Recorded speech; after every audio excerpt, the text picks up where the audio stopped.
17 ਜੁਲਾਈ ਨੂੰ ਥਾਣਾ ਸਮਰਾਲਾ ਦੀ police party checking ਲਈ ਹੈਡੋ ਜਿਹੜੀ ਚੌਂਕੀ ਹੈ ਉਹਦੇ ਸਾਹਮਣੇ ਮੌਜੂਦ ਸੀ ਜਦੋਂ ਇੱਕ motorcycle Bajaj Pulsar without number plate ਉਹਦੇ ਤੇ ਉਹਨੂੰ ਸ਼ੱਕ ਦੇ ਬਿਨਾਂ ਤੇ ਇੰਟਰਸੈਪਟ ਕੀਤਾ ਗਿਆ ਤੇ ਉਹਦੇ ਤੇ ਦੋ ਨੌਜਵਾਨ ਸਵਾਰ ਸੀਗੇ। ਜਦੋਂ ਉਹਨਾਂ ਦੀ ਆਇਡੈਂਟੀਟੀ ਪੁੱਛੀ, ਇੱਕ ਦਾ ਨਾਂ ਸੀ ਅਭਿਸ਼ੇਕ ਸਕਸੈਨਾ ਵਾਸੀ ਸੈਕਟਰ 40A ਚੰਡੀਗੜ੍ਹ ਔਰ ਦੂਜਾ ਅਮਨ ਉਹ ਵਾਸੀ ਸੈਕਟਰ 39 ਮਲੋਆ ਕਲੋਨੀ ਚੰਡੀਗੜ੍ਹ ਔਰ ਉਹਨਾਂ ਦੇ ਕੋਲ ਇੱਕ ਪਿੱਠੂ ਬੈਗ ਸੀ ਜਿਹਦੀ ਜਦੋਂ ਤਲਾਸ਼ੀ ਲਈ ਗਈ ਉਹਦੇ 'ਚ ਤਿੰਨ ਦੇਸੀ ਕੱਟੇ 315 ਬੋਰ ਪਿਸਟਲ ਉਹਦੇ 'ਚੋਂ ਬਰਾਮਦ ਹੋਏ ਸੀ।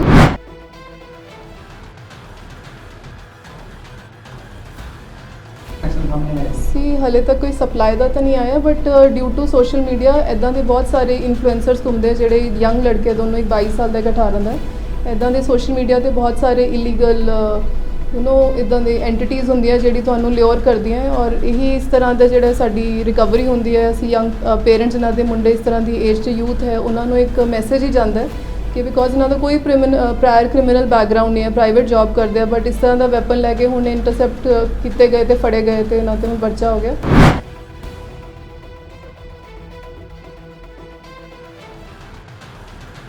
ਕਿਸੇ ਦਾ ਫੋਨ ਆ ਰਿਹਾ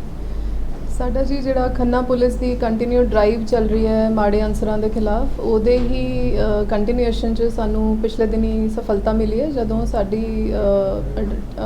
ਸਮਰਾਲਾ ਪੁਲਿਸ ਔਰ CIA ਦੀ ਟੀਮ ਨੇ ਜੁਆਇੰਟਲੀ ਦੋ ਦੋਸ਼ੀ ਗ੍ਰਿਫਤਾਰ ਕੀਤੇ ਤੇ ਉਹਨਾਂ ਤੋਂ ਸਾਨੂੰ 4 ਅਸਲੇ ਬਰਾਮਦ ਹੋਏ ਹੈ। ਇਹਦੀ ਡਿਟੇਲ 'ਚ ਮੈਂ ਦੱਸਣਾ ਚਾਹਾਂਗੀ ਕਿ 17 ਜੁਲਾਈ ਨੂੰ ਥਾਣਾ ਸਮਰਾਲਾ ਦੀ ਪੁਲਿਸ ਪਾਰਟੀ ਚੈਕਿੰਗ ਲਈ ਹੈਡੋ ਜਿਹੜੀ ਚੌਂਕੀ ਹੈ ਉਹਦੇ ਸਾਹਮਣੇ ਮੌਜੂਦ ਸੀ ਜਦੋਂ ਇੱਕ motorcycle Bajaj Pulsar without number plate ਉਹਦੇ ਤੇ ਉਹਨੂੰ ਸ਼ੱਕ ਦੇ ਬਿਨਾਂ ਤੇ ਇੰਟਰਸੈਪਟ ਕੀਤਾ ਗਿਆ ਤੇ ਉਹਦੇ ਤੇ ਦੋ ਨੌਜਵਾਨ ਸਵਾਰ ਸੀਗੇ। ਜਦੋਂ ਉਹਨਾਂ ਦੀ ਆਇਡੈਂਟੀਟੀ ਪੁੱਛੀ, ਇੱਕ ਦਾ ਨਾਂ ਸੀ ਅਭਿਸ਼ੇਕ ਸਕਸੈਨਾ ਵਾਸੀ ਸੈਕਟਰ 40A ਚੰਡੀਗੜ੍ਹ ਔਰ ਦੂਜਾ ਅਮਨ ਉਹ ਵਾਸੀ ਸੈਕਟਰ 39 ਮਲੋਆ ਕਲੋਨੀ ਚੰਡੀਗੜ੍ਹ ਔਰ ਉਹਨਾਂ ਦੇ ਕੋਲ ਇੱਕ ਪਿੱਠੂ ਬੈਗ ਸੀ ਜਿਹਦੀ ਜਦੋਂ ਤਲਾਸ਼ੀ ਲਈ ਗਈ ਉਹਦੇ 'ਚ ਤਿੰਨ ਦੇਸੀ ਕੱਟੇ 315 ਬੋਰ ਪਿਸਟਲ ਉਹਦੇ 'ਚੋਂ ਬਰਾਮਦ ਹੋਏ ਸੀ ਔਰ ਇਸ ਬਿਹਾਫ ਤੇ because of without number plate bike ਔਰ ਜਿਹੜਾ ਅਸਲਾ ਬਰਾਮਦ ਹੋਇਆ ਉਹਦੇ ਬੇਸ ਤੇ ਅਸੀਂ FIR ਲੌਂਚ ਕੀਤਾ ਸੀ। FIR ਨੰਬਰ 138 ਅੰਡਰ 2554 59 ਅਸਲਾ ਐਕਟ ਥਾਣਾ ਸਮਰਾਲਾ ਤੇ ਉਸ ਤੋਂ ਬਾਅਦ ਉਹਨਾਂ ਦੀ ਜਦੋਂ ਅਸੀਂ ਰਿਮਾਂਡ ਲਈ ਉਹਦੇ 'ਚ ਸਾਨੂੰ ਪਤਾ ਲੱਗਿਆ ਕਿ ਇਹਨਾਂ ਨੇ ਜਦੋਂ ਸਸਟੇਨਡ ਇੰਟਰੋਗੇਸ਼ਨ 'ਚ ਪੁੱਛਗਿੱਛ 'ਚ ਪਤਾ ਲੱਗਿਆ ਕਿ 20 ਤਰੀਕ ਨੂੰ ਜਿਹੜੇ ਇਹ ਦੋਸ਼ੀ ਸੀ ਇਹਨਾਂ ਤੋਂ ਅਸੀਂ ਨਿਸ਼ਾਨਦੇਹੀ ਤੇ ਇੱਕ ਹੋਰ ਅਸਲਾ ਬਰਾਮਦ ਕੀਤਾ ਸੇਮ ਦੇਸੀ ਕੱਟਾ 315 ਬੋਰ। ਇਹ ਹੈਡੋਂ ਏਰੀਆ 'ਚ ਹੀ ਚੰਡੀਗੜ੍ਹ ਸਮਰਾਲਾ ਰੋਡ ਤੇ ਹੀ ਸਾਨੂੰ ਬਰਾਮਦ ਹੋਇਆ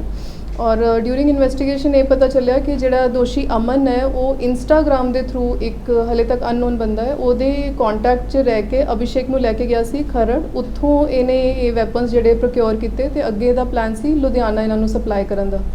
ਸੋ ਹੁਣ ਤਾਂ ਇਹਨਾਂ ਨੂੰ ਅਸੀਂ 20 ਤਰੀਕ ਨੂੰ ਜੁਡੀਸ਼ੀਅਲ 'ਚ ਭੇਜ ਚੁੱਕੇ ਪਰ ਜਿਹੜਾ ਸਾਨੂੰ ਇਹ ਕਲੂ ਮਿਲਿਆ ਵੀ ਆਰ ਹੋਪਿੰਗ ਕਿ ਅਸੀਂ ਅੱਗੇ ਵੀ ਇਹਨੂੰ ਤਫਤੀਸ਼ ਨੂੰ ਵਧਾ ਕੇ ਹੋਰ ਬਰਾਮਦਗੀਆਂ ਕਰੀਏ ਔਰ ਜਿਵੇਂ ਕਿ ਇਹਨਾਂ ਕੋਲ 4 ਅਸਲੇ ਸਾਨੂੰ ਬਰਾਮਦ ਹੋਏ ਹੈ ਔਰ ਇਹਨਾਂ ਦਾ ਮੰਤਵ ਇਹ ਸੀ ਕਿ ਇਹਨਾਂ ਨੇ ਕਿਸੇ ਨਾ ਕਿਸੇ ਤਰ੍ਹਾਂ ਕੋਈ ਨਾ ਹੋਰ ਲੁੱਟਾਂ ਖੋਹਾਂ ਨੂੰ ਅੰਜਾਮ ਦੇਣਾ ਸੀ। ਸੋ ਡਿਊ ਟੂ ਦਿਸ ਰਿਕਵਰੀ ਅੱਗੇ ਕ੍ਰਾਈਮ ਨੂੰ ਅਸੀਂ ਪ੍ਰੀਵੈਂਟ ਕੀਤਾ ਔਰ ਇਹਨਾਂ ਦੇ ਬੈਕਗਰਾਉਂਡ ਬਾਰੇ ਦੱਸਣਾ ਚਾਹਾਂਗੀ ਕਿ ਦੋਨੋਂ ਯੰਗ ਲੜਕੇ, ਜਿਹੜਾ ਅਭਿਸ਼ੇਕ ਹੈ ਉਹ 22 ਸਾਲ ਦਾ ਹੈ ਔਰ ਜਿਹੜਾ ਅਮਨ ਹੈ ਉਹ ਜਸਟ 18 ਸਾਲ ਦਾ ਹੈ ਔਰ ਦੋਨੋਂ ਪ੍ਰਾਈਵੇਟ ਨੌਕਰੀ ਕਰਦੇ ਔਰ ਇਹਨਾਂ ਦਾ ਕੋਈ ਪ੍ਰਾਇਰ ਕ੍ਰਿਮੀਨਲ ਬੈਕਗਰਾਉਂਡ ਨਹੀਂ ਹੈ। ਤੇ ਮੈਡਮ ਨੇ ਦੱਸਿਆ ਵੀ ਇਹਨਾਂ ਨੇ ਕਰਨਾ ਕੀ ਸੀ ਤੇ ਕਿਉਂ ਇਹ ਜਿਹੇ ਕੰਮ 'ਚ ਪੈ ਗਏ ਸੀ। ਪ੍ਰੀਲਿਮਿਨਰੀ ਤਾਂ ਸੋਸ਼ਲ ਮੀਡੀਆ ਦਾ ਇਨਫਲੂਐਂਸਰ ਜੀ ਇੰਸਟਾਗ੍ਰਾਮ ਤੇ ਜਿਹੜਾ ਅਮਨ ਹੈ ਉਹਨੂੰ ਕਿਸੇ ਨੇ ਲਿਓਰ ਕੀਤਾ ਕਿ ਵੈਪਨਸ ਤੁਹਾਨੂੰ ਇਸ ਜਗ੍ਹਾ ਤੋਂ ਲੈ ਕੇ ਤੁਸੀਂ ਅੱਗੇ ਯੂਜ਼ ਕਰ ਸਕਦੇ ਹੋ ਔਰ ਲੁੱਟਾਂ ਖੋਹਾਂ ਦਾ ਹੀ ਇਹਨਾਂ ਦਾ ਪਲਾਨ ਸੀਗਾ। ਮੈਡਮ ਦਾ ਕਨੈਕਸ਼ਨ ਵੀ ਹੈ ਜੀ ਇੰਸਟਾਗ੍ਰਾਮ ਰਾਹੀਂ ਦੂਜੇ ਨਾਲ ਸੰਪਰਕ ਕਰਕੇ ਕੋਈ ਸਪਲਾਈ ਦਾ ਵੀ ਕਨੈਕਸ਼ਨ ਸਾਹਮਣੇ ਆਇਆ ਸੀ। ਹਲੇ ਤੱਕ ਕੋਈ ਸਪਲਾਈ ਦਾ ਤਾਂ ਨਹੀਂ ਆਇਆ but due to social media ਇੱਦਾਂ ਦੇ ਬਹੁਤ ਸਾਰੇ ਇਨਫਲੂਐਂਸਰਸ ਘੁੰਮਦੇ ਜਿਹੜੇ ਯੰਗ ਲੜਕੇ ਦੋਨੋਂ, ਇੱਕ 22 ਸਾਲ ਦਾ ਇੱਕ 18 ਦਾ, ਇੱਦਾਂ ਦੇ ਸੋਸ਼ਲ ਮੀਡੀਆ ਤੇ ਬਹੁਤ ਸਾਰੇ ਇਲੀਗਲ